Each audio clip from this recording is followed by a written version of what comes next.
Obviamente hoje, depois que eu fiz esse diagnóstico, né? Não é nem diagnóstico, porque a gente brinca que superdotação não é doença, né? Uhum. Então, não é um diagnóstico. Essa avaliação que constatou que eu tenho superdotação explica em parte, né? Essa neurodivergência explica em parte porque alguns remédios não fazem efeito em mim, né? Só que quando eu saí da prisão, eu fiquei 80 dias preso, né? Eu saí da prisão em 2018, eu entrei em depressão profunda, né? Você tem aquela felicidade de ter saído da prisão, no momento seguinte você fala, meu mundo acabou, né? Eu era do mercado financeiro, o mercado financeiro vive de credibilidade e imagem, virei um leproso, ninguém queria mais se aproximar de mim, quem era próximo se afastou, você contava os amigos no dedo, né, na palma de uma mão, ou seja, a profissão tinha ido pro saco, a carreira profissional, tudo tinha ido embora, né? Fiquei só a família e alguns amigos, depressão profunda, e comecei a fazer tratamento mais forte contra a depressão, com, obviamente, acompanhamento de psiquiatras e psicólogos, mas tratamento convencional, medicamento antidepressivo, terapia. E esses remédios não faziam efeito, nenhum remédio antidepressivo fez efeito em mim, né?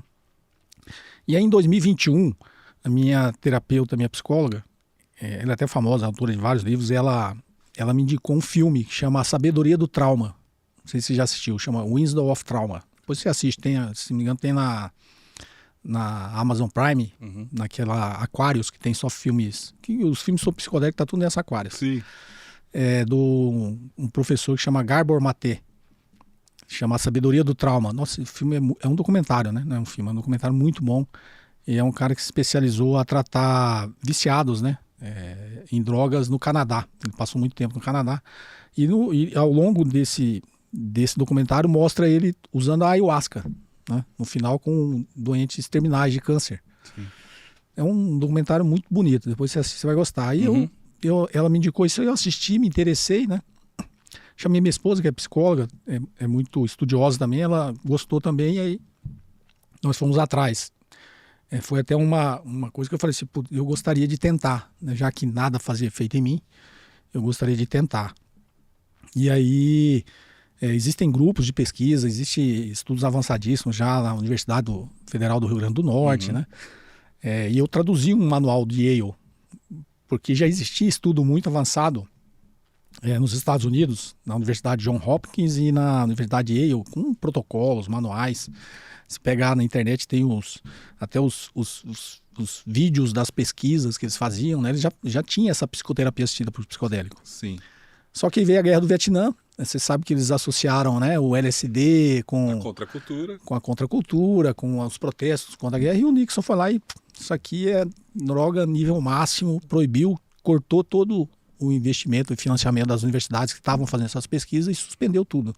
Esse negócio ficou meio congelado. De um tempo para cá voltou, né? Sim. Não só nos Estados Unidos, como no resto do mundo e no Brasil, né? No Brasil, se não me engano, os papers sobre ayahuasca, inclusive, o Brasil acho que é o país que produz mais papers sobre pesquisa com ayahuasca, né?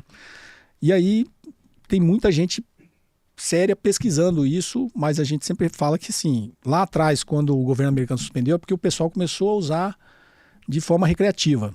E aí foi o que turbinou lá o Woodstock, né? Turbinou as manifestações contra a guerra no Vietnã, foi o que fez o governo americano. Então os estudos hoje são muito controlados, as pesquisas são muito por psiquiatras e psicólogos que acompanham. A gente sempre diz que é uma psicoterapia assistida por psicodélicos, né? Não é o uso da substância. Você tem toda uma preparação, né? Que eles chamam de preparação mesmo, sessões de preparação, depois tem o uso da substância, depois tem sessões de integração, que inclusive segue mais ou menos o que diz esses manuais, tanto a de Yale quanto a da John Hopkins, né? Porque, na realidade, o que ele acelera, para quem já faz terapia há muito tempo, ele te ajuda a fazer conexões que você não faria sem essas sessões com esse tipo de substância. Porque o que os psicodélicos causam é novas sinapses, né? Então, inclusive no manual de Yale, eles falam isso, que eles chamam de trilhas de esqui. Sim. Então, ao longo da vida, você vai tendo traumas e tal, e por uma própria sobrevivência, o seu cérebro, ele cria trilhas. Então, ele bloqueia aquilo que não te serve, né, que te prejudica, emoções, qualquer tipo de coisa. Caminhos mais seguros ali. E faz caminhos seguros para você sobreviver. E o que os psicodélicos fazem, ele cria novos caminhos, novas trilhas para você percorrer. E aí você acaba não só acessando os seus traumas antigos, né, que te fizeram ser o que você é hoje, No meu caso, eu sou muito parecido com o que você falou, sempre fui 100% racional, então eu aprendi na minha infância a bloquear as emoções, tipo, as emoções não me servem, né? Me fazem sofrer, vou bloqueá-las e o mundo passa a ser 100% racional. Então, para mim, sempre foi 100% racional. Tudo tinha que ter uma explicação, tudo, como eu brinquei, tudo tem que ser óbvio, né? Se não for, não tiver uma lógica. Isso foi ao longo da minha vida toda, né? E com essa psicoterapia assistida, na verdade, o que tem me feito acessar é esses outros caminhos, né? As emoções, na verdade, eu costumo brincar, eu gosto muito do Spinoza, né? Minha vida sempre foi essa briga da razão com a emoção. Eu bloqueei as emoções e usei só a razão. E aí, numa das sessões, me veio essa questão, né? Mas quem comanda? É a razão ou é a emoção? Qual que é eu até brinquei isso se você está filosofando, né? Um dia que eu estava lá, falei, qual que é a razão da emoção, né? Qual que é a emoção da emoção? Qual que é a emoção da razão, né? Qual que é a razão da emoção? Então ficou muito essa... E tem livros que eu gosto também do Antônio Damasio, inclusive eu reli um na prisão e depois minha esposa levou um outro. O Antônio Damasio, você não sabe, ele é um neurocientista português, né? Respeitadíssimo. Ele tem um livro que chama O Erro de Descartes. Depois ele escreveu um outro que chama A Estranha Ordem das Coisas. E aí ele tem o Mistério da Consciência. E ele, como neurocientista, ele fala muito sobre isso, da razão e da emoção no ser humano, né? E só que ele explica o processo científico da homeostase, como que na realidade foi a emoção que cria a razão. Ele faz muito esse questionamento, né? Eu gosto muito. E o Damasio tem muita influência do Spinoza. Sim. Né? Ele, inclusive, tem um livro dele que ele fala. Quem mudou para mim muito dessa percepção da diferença entre razão e emoção é o livro A Mente Moralista, do Jonathan Haidt, né? Psicólogo que hoje, né, tem muito sucesso por causa do Geração Ansiosa, né, que felizmente está liberando legislação no mundo inteiro para a gente tirar as crianças do celular, mas ele faz aquela comparação de que o nosso emocional é como se fosse um elefante e o racional é um ginete, né, um cavaleiro em cima do elefante, que na verdade o nosso racional serve para justificar as nossas decisões emocionais, né?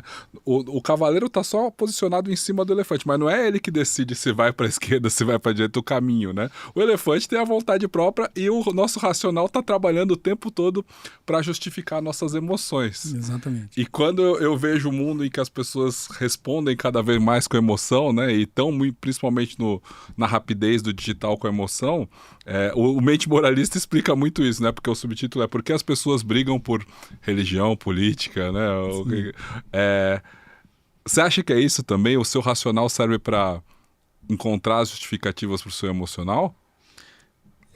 Na verdade, essa que chama PAP, né? A psicoterapia, na verdade, ele faz você... até uma crítica que o pessoal tem um certo preconceito com o psicodélico. Na verdade, o psicodélico, na verdade, ele está fazendo você conversar com você mesmo. Exato. Só que você conversando com partes suas que você não sabe você não sabia que você tinha ou você tinha bloqueado. Exato. Então, e isso traz uma percepção de algo transcendental, talvez. Exatamente. Porque, no meu caso, como eu bloqueei as emoções, me faz acessar algumas emoções que eu nem... Ou eu bloqueei ou eu nunca senti, nunca me permiti sentir, né? Então, meus traumas de infância é porque eu apanhava muito, né? Eu nunca sou muito rigorosa. Hoje, obviamente, eu tenho essa percepção. Não é que eu perdoo, né? Minha mãe fazia o que ela achava que era o melhor para mim e tal. Então, às vezes o pessoal acha que você tá, né? Crítica, não. Você parte de um pressuposto de entender também por que tudo isso aconteceu com você. E se entender também porque você bloqueou, né? Mas eu aprendi a bloquear, assim... coisas primárias, sentimentos primários, como dor. Eu era um cara que não sentia dor. E depois da primeira sessão que eu fiz, assim, eu passei a sentir dor. Caramba. Então era um sentimento primário. Depois, aí, obviamente, com a dor, eu passei a sentir outros, né? Sentir medo. Eu sempre fui um cara que senti muito pouco medo. Então, vai acessando e tudo isso vai te ensinando, né? Enquanto ser humano, não só as emoções ruins, mas as emoções boas. Porque às vezes você bloqueia as ruins e acaba bloqueando as emoções boas também, né? E como diz o Spinoza, né, as paixões, né, os sentimentos, você precisa saber que a tristeza vai te trazer uma potência para não agir, mas a alegria te traz uma potência para agir, né? Então você precisa saber sentir as duas, né? Você precisa saber identificar e sentir as duas emoções. E o que todo esse processo tem feito é justamente a partir dessa reinterpretação do que seriam as emoções nessa criança que bloqueou, como seria esse adulto hoje, né? como essas emoções influenciariam a razão desse adulto. Né? Porque esse adulto é 100% racional. Tipo, se não faz sentido, não faz, né? Mas talvez influenciado pela emoção, fala, não faz sentido, mas vale a pena fazer, né?